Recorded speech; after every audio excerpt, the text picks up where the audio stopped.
On a nommé des choses, on en fait-tu le départ selon vous? Oui.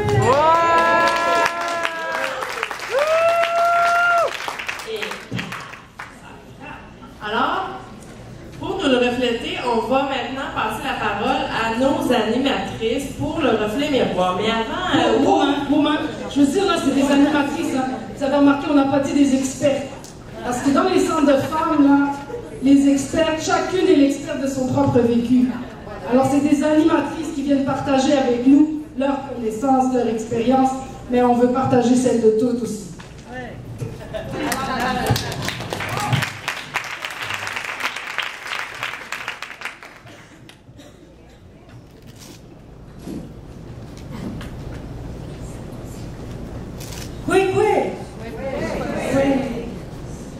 Premièrement, moi, je suis plus dans l'émotion que dans l'analyse, dans la synthèse. Je suis vraiment très touchée par les 3 présentations. Ça rejoint aussi les enseignements du cercle de vie, ce qu'on a vécu ensemble avec les 3 groupes de femmes. Mais ce qui me touche énormément, d'abord, c'est de voir comment on s'approprie l'espace public, non seulement par des moyens créatifs, mais aussi avec notre personnalité de femme, avec ce que nous portons aussi comme valeur, les femmes. Et toutes, vous avez employé un vocabulaire dans le sens de contester de manière pacifique pour sensibiliser, pour faire réagir. Et ce qui me touche aussi, c'est de voir votre solidarité envers les femmes autochtones. Ça, c'est très touchant.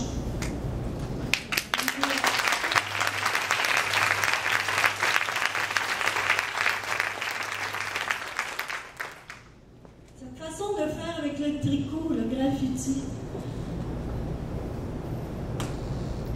Pour moi, le tricot, ça a toujours été fabriquer des vêtements pour se protéger du froid. Vous voyez? Et là, je me rends compte qu'on peut faire autre chose aussi que de survivre avec la laine. On peut améliorer les conditions de vie avec le tricot. Donc bravo, ça c'est pour moi c'est quelque chose de complètement épatant. Ça fait partie de l'art activiste. Et ici à Montréal, il y a de plus en plus d'artistes autochtones qui tendent vers ce type d'action artistique, activiste, vous voyez. Alors, j'ai trouvé ça très inspirant. Bravo pour ces femmes qui ont eu toutes ces idées. De se servir, dans le fond, d'une activité quotidienne pour le rendre public et pour dénoncer ce qu'on a vécu pendant longtemps dans l'isolement, les unes et les autres. Et que finalement, ce fossé, ça a créé des fossés dans la société, des fossés entre les hommes et les femmes, entre les générations, entre la pensée féminine, la pensée masculine, entre la pensée circulaire, entre la pensée linéaire. C'est tous ces fossés dans lesquels nous nous retrouvons maintenant et qui aggravent les problèmes actuels environnementaux, les problèmes économiques et politiques. Alors, voyez ces gestes au quotidien, comment ils peuvent permettre un rapprochement et un dialogue interculturel. Donc moi, je n'ai que des bravos. On me demandait de rétroagir pour voir des points d'amélioration. Je ne suis pas du genre critique. Je n'ai pas développé ce discours critique dans ma communauté, dans ma culture. Ça ne se fait pas, le discours critique. C'est bien de l'avoir, mais je ne possède pas. Alors, j'ai plutôt du renforcement positif à vous donner.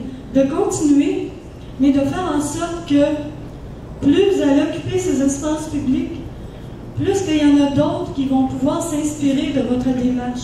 J'aimerais ça que ça sorte du carcan féministe dans lequel souvent on perçoit ces activités. Au lieu d'être perçu comme un groupe d'extrémistes, parce qu'on s'exprime par le féminin. J'aimerais ça plutôt qu'on aille chercher toute la collectivité. Ça comprend les garçons, les filles, les hommes et les femmes.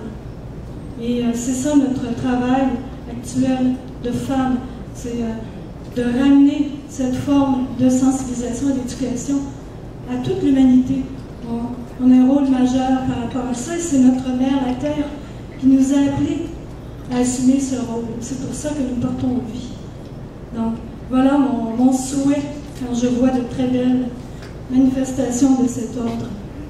Et j'aime beaucoup aimer le fait de recycler le code de vie, de le rendre d'une manière beaucoup plus active, dans une action active, dans une dynamique, au lieu de le nommer comme un concept code de vie. C'est plate, ça, c'est restrictif, c'est structurant, hein?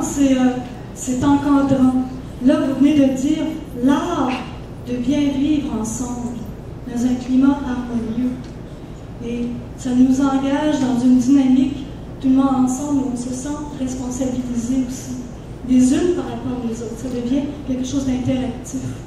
Ça devient quelque chose auquel nous participons. C'est très invitant.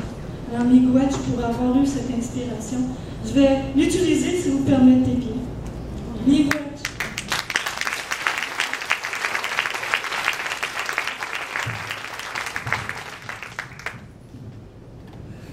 Voilà, comme si j'ai bien compris, je viens d'une autre culture. C'est relatif quand même. Mais c'est vrai que la Wallonie est un pays d'où je viens, un côté un peu surréaliste.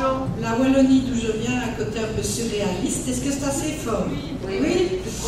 Et donc, effectivement, il y a peut-être un petit décalage culturel malgré tout. Donc, je suis un peu comme le Candide qui écoute. Miroir, mon bon miroir, la plus belle ici, fais-moi voir. Bon, comme référence, c'est pas terrible. Il faudrait mieux un miroir beaucoup plus impertinent que celui-là, ou en tout cas plus porté à la transformation. Alors, ce que je retiens un peu, enfin, j'ai un peu capté des mots en écoute flottante comme ça, qui me paraissent très représentatifs d'une éducation populaire autonome féministe dans sa différenciation avec l'éducation populaire classique, qui était quand même très marquée par, je pense, une certaine présence masculine, des façons masculines de voir les choses, et qui est celle que j'ai connue au début. Je pense à l'entraînement mental et tout ça, c'était très verbal et très mental. Et ce que je constate maintenant, c'est que, au fond, on vient avec le corps, la voix, l'émotion, le récit, la narration. On fait référence à la vie, à l'équilibre, aux blessures, au cercle, à la solidarité. Et ça, je pense que c'est vraiment novateur par rapport aux traditions anciennes de l'éducation populaire, très analytique. Alors, je retiens aussi tout ce qui est transmission, parce que c'est quelque chose que je travaille beaucoup, mais ça a été évoqué dès le début avec le récit qui accompagnait ta musique, avec cette idée que si on transmet, il y a à transmettre aussi le sentiment d'injustice et de tort subi. Donc ça, c'est vraiment pour moi quelque chose d'important, et je l'ai entendu dans ce qui a été présenté, non pas pour gémir, mais pour passer du pâtir à l'agir.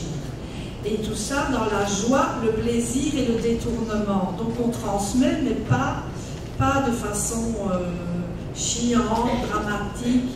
On transmet dans la joie et le détournement, avec la centralité du corps-territoire, hein, et le corps-territoire qui renvoie à l'espace public démocratique. Et donc l'espace public démocratique, c'est aussi l'espace de notre corps, et pas seulement de notre cerveau. Alors effectivement, comme toi, je suis touchée par les pratiques d'antan qui sont complètement réinventées, qui sont complètement détournées, et qui ouvrent tout à fait vers autre chose. Et j'aime bien aussi la déconstruction du code pour reconstruire quelque chose de bien plus plaisant, en effet. Et enfin, je retiens ce fil rouge de la marche mondiale qui a quand même été évoqué par plusieurs fois, comme un peu un arrière-fond fil rouge dans ce que vous avez fait et dans ce que vous avez agi. Voilà.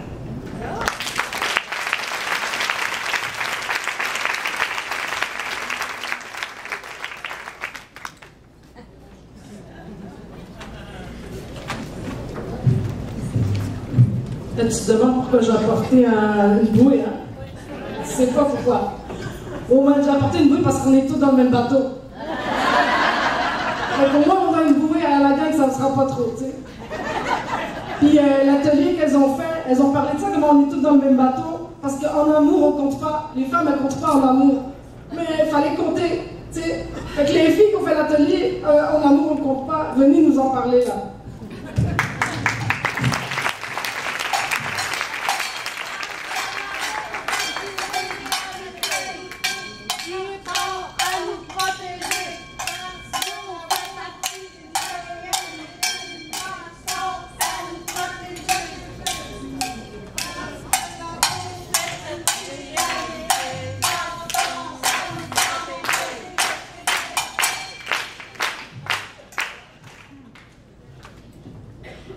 Nous, les participantes de l'atelier, en amour on ne compte pas, déclarons que nous passerons du jeu au nous. Passons à l'action, osons se protéger, osons s'affirmer, osons assurer son autonomie financière. Parce que aimer, ça n'a pas de prix, mais pas à n'importe quel prix.